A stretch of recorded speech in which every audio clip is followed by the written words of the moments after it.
That car cranks strong. Pressure tests look good, but sometimes it still won't start. Intermittent no-start issues can be challenging to diagnose, especially when usual tests come back clean.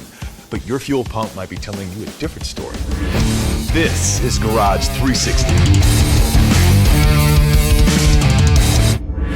Welcome to the garage that covers it all. My name's Brandon. And I'm Sarah.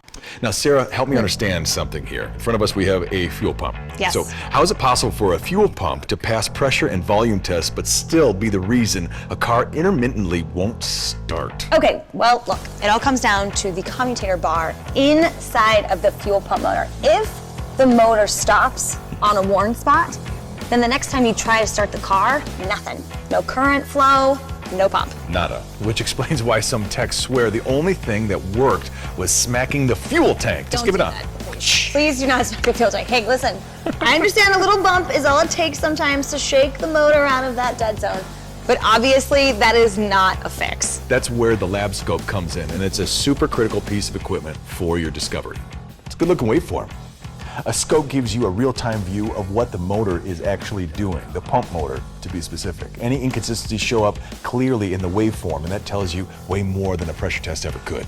Listen, a healthy pump waveform is gonna look like evenly spaced humps. If there's any spikes or drops in it, it could mean that you've got a problem with the brush or the commutator inside of the pump motor. The scope also shows average current. It's normal to see a quick spike when the pump kicks on, and you'll see that right there, but it should stabilize really fast. If the current stays too high, your pump might be working overtime, and nobody wants to work overtime. That's for sure.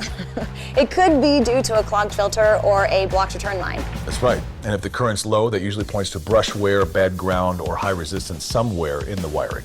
Bottom line, waveforms don't lie. If something's off inside that pump, a scope will show it in milliseconds. And that can save you and your customer a whole lot of guesswork. Fuel pump issues aren't always loud or obvious, like us. Loud, obvious.